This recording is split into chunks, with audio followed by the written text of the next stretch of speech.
شهر رمضان الذي أنزل فيه القرآن هدى للناس وبينات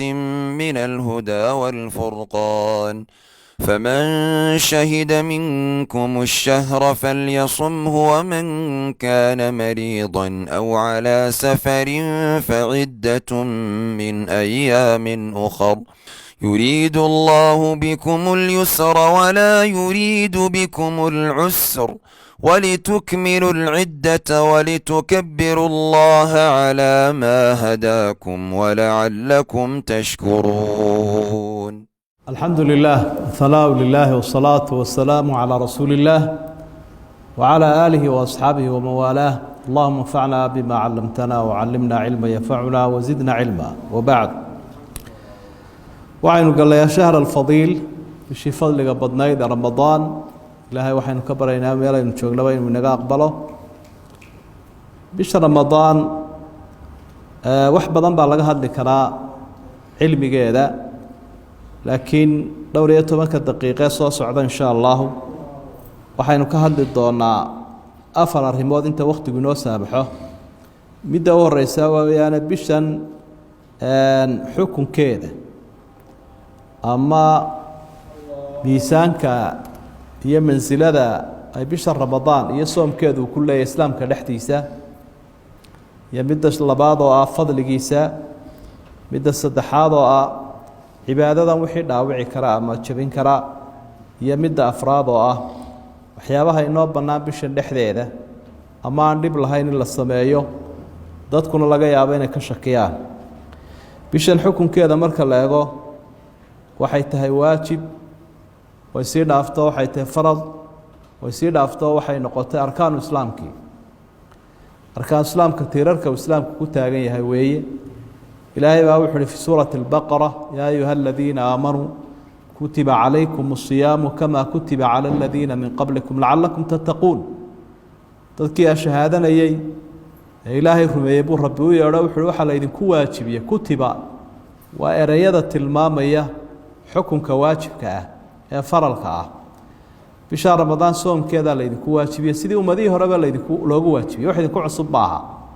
waxaa laga helayana ilaahay uu sheego waa alla ka cabsi iyo taqwa. nebigu sala allahu calayhi wasalam axaadiid dhowra buu kaga hadlay bishan xukumkeeda, miisaankay leedahay iyo inuu farad yahay, lagama maarmaanayta in la soomo. waxaa caddaynaya xadiidkii bukhaari muslim ku sugnaa min xadiidi dalxat bni cubaydillaah. wuxuu asxaabigaas yihi nin baa nebiga u yimi sala allahu calayhi wasalam. ninkaas su-aalo dhowruu nebigu weydiiye waxaa ka mid ahaa soom muxuu ilaahay igu leeyahy, bal aniga waxaad ii sheegtaa soomka inta faralka ah. markaa nebigu wuxuu ugu jawaabay shahru ramadaan, bisha ramadaan unbaa kugu waajiba ilaa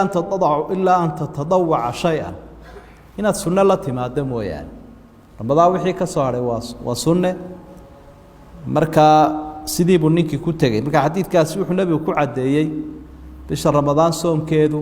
inuu yahay soom faral ah. ila ninka nebiga wuxuu weydiiyey soomka faralka ah. daliilka saddexaad ee xukunkiisa caddaynaya waxa weye xadiidkii ibnu cumar uu warinaya caanka ahaa, bukhaari iyo muslim ku sugnaa: bunya alislaamu calaa khams. islaamka waxa lagu dul dhisay oo uu ku taagan yahay 5 tiirarkiisa arkaan islaamka ah. waxaa ka mid ahaa sowmu ramadaan, bisha ramadaan soomkeeda, towxiidka, salaada, sekada, soomka, xajka. marka sowmu ramadaan min arkaan alislaam, tiirarka islaamku uu ku taagan yahay weeye. waxaa kaloo isaguna shanaadoo daliilka ama afraad sii caddaynaya uu noqonaya xadiidkii caanka ah isna xadiidu jibriil almutafaqi calayh ee bukhaari muslim ku sugnaa. malakul jibriil baa u yimi rasuulka sala allahu calayhi wasalam oo asxaabtiisii la fadhiya. markaa tilmaamo iyo tacliimaad buu siiyey, siduu nebigu markii dambe lahaa waa malakul jibriil oo idin yimi isagoo diintiina idin baraya. arkaan islaamkii buu nebiga weydiiyey, uu ka jawaabay. arkaanuliimaankii buu ka jawaabay, iyo ixsaankii iyo samafalkii buu ka jawaabay. waxaynu uga soconnaa arkaanu islaamkii ayaa xadiidkaasi uu ku daray soomka bisha ramadaan. markaa daliilada qur-aan iyo xadiidba leh waxay noo sheegayaan qofka cibaadada iyada ka taga isaga oo u kasaya, isaga oo wax cudurdaara lahayn, qofkii muslim yahay, inaanu islaamkii waxba u reebin oo isku dayay inuu gunta ka jaro bishani waxay leedahay fadli amar soomka ramadaan fadli buu leeyahay sida uu xusaya xadiidka saxiixa min xadiisi abi bakr radiyallahu anhu nabigu wuxuu shahraani la yanqusaan shahra ciid ramadaan wa dhulhijja laba bilood ma nuqsaamaan nuqsaani kuma timaado waa labada bilood la ciido ciida ramadaan iyo ciida bisha la yiraahdo dhulhijja laba macna culimadu ku fasireeno ajrigoodu aad buu u dhameystiran yahay oo qofka bisha ramadaan sooma ajrigiisu u dhameystiran yahay bisha carafa la yiraahdo ama dhulhijja qofka xajkii la yimi ajrigiisu waa dhameystiran yahay ila laba tirarkii islaamka ku jira labada bilood waxa kale oo lagu fasiray labada bilood mar qura ma wada naaqusaan oo tooman ma wada noqdaan hadii bil kamid ah ay dhimanto bisha ku xigta dhamaystirmaysa haday ramadaan dhimanto waa in bisha kale dhulhijja iyadu dhamaystirantaa hadii dhulhijja naaqis tahayna ramadaan ba dhamaystirmaysa tafsiirkaana waa la saaray waxa kamida xadiidka fadliga bishan sheegaya bukhari iyo muslim waxa ku sugan xadiidka caanka marar badan maqasheen min xadiisi abi hurayra nabigu calayhi salaatu wasalaam uu bushaareyn jiray ummadda waxa khayrka ah ugu soo kordhay buu ugu bushaareyn jiray wuxuu oran jiray ramadaan baa idin oo bishii barakaysnayda soomkiisu ilaahay waajibiyay albaabadii jannada la furayaa wiinaartana waa la xirayaa shayaadiintiina waa la xirayaa macnaheedu waxa weeye fadligu inoogu bushaareynaya bishan ay leedahay marka qofka intaasi isugu hagaageen ee albaabadii khayrkuna u furan yihiin albaabadii sharkuna ay ka xidhmeen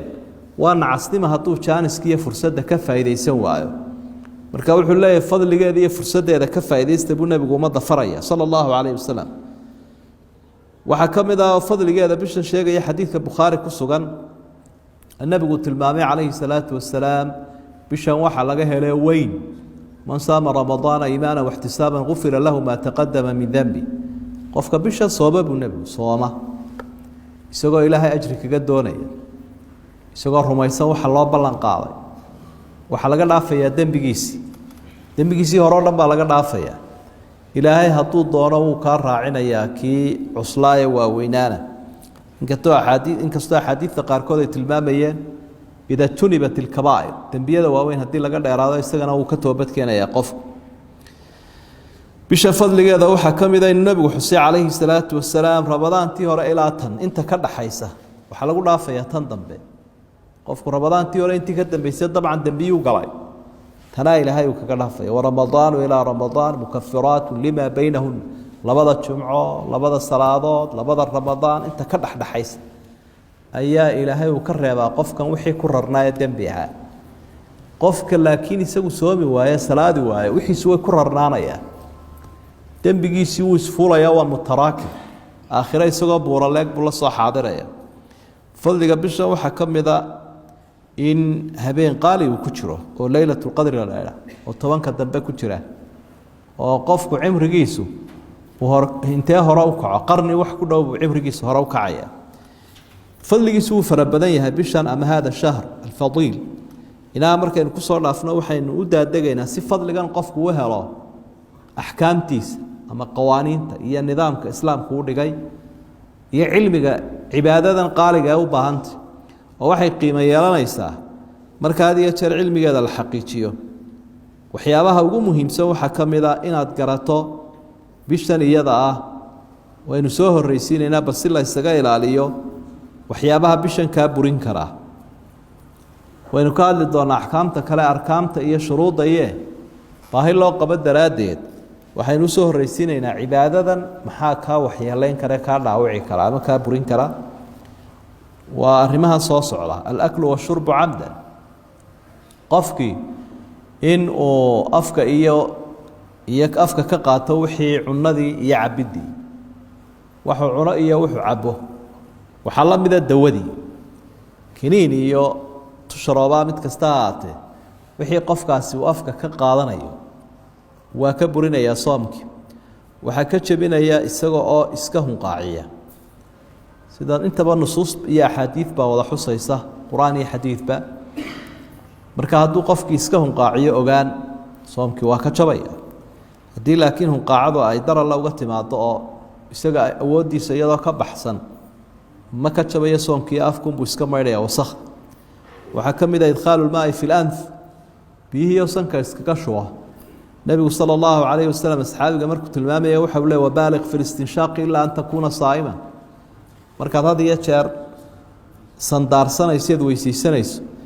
biyaha kor u yaro geli sanka si wasakhda gudaha usoo maydhaan biyahaas ilaa inaad soomantahay mooyaane haddaad soomantahay sanka horaha u gelinin buu nebigu leeyay waxaa laga fahmay biyihii hadday markaa xagga sare gaadhaan inay soomkii jebinayaan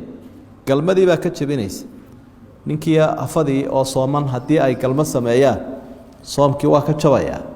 axaadiidta saxiixa siday tilmaamayso istimnaagii baa jebinaya biyii taranka qofku iska keeno rag iyo dumar mid kasta ahaado dhiiggii dhalmada iyo kii caadada labaduba way jebinayaan qofkii oo sooman hadduu dhiiggii dhalmadu ka yimaado ama ruuxii dumarka ahayd ay dhasho ilaahay baynu ka magan galle waxa qofka ka jebinaya riddada hadduu diinta caayo ilaahay caayo rasuulka caayo cibaadadiisii waa maalintaa way jabtay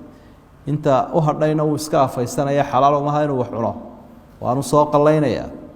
ilaahayna wuu toobad keenayaa waxaa ka mid a waxyaabaha jebinaya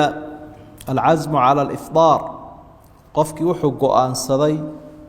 inuu iska cuno uma hadhin waxaan ahayn inuu darsado waayo niyadu waxay ka mid ahayd arkaantii iyo tiirarkii soomka ayay ka mid ahayd marka tiirarkii mid ka mida buu hawada ka saaray ama uu lumiyey waa adigoo salaaddii ku jiro inaa iskaga bax way kaa burtay marka arinta niyaduna waynu xusi doonaaye tiirarkay ka mid tahay marka soomkii taana wuu kaga jabayaa culimada qayb ka midii waxay ku daraan toobinka inkasta oo sida raajixa ay tahay toobinka iyo dhiigga la yska qaadaya inaanu waxba yeelaynin waxyaabaha qofkii u bannaan waxaa ka mid ah 10kan arrimoodee soo socda si aan wakhtiga idinka feedeeyo dhaqsi aan u dareerin doonaa iyada oo qaarkood daliiladooda aynu ka soo gaabsanayno waxaa ka mid a waagoo qofka u baryo isagoo jinaabo leh hadduu qofka isagoo jinaabo leh waagu u baryo soomkiisa wuu bilaabanayaa waxna ka yeeli maayo jinaabadaas waxba ka yeeli mayso ee wuu iska maydhan doonaa markuu salaada subax u sii socdo waxaa ka mid a inuu qofku maalintii maydhan karo siduu nebiguba sala allahu calayhi wasalam jinaabada uga maydhan jiray waagoo baryey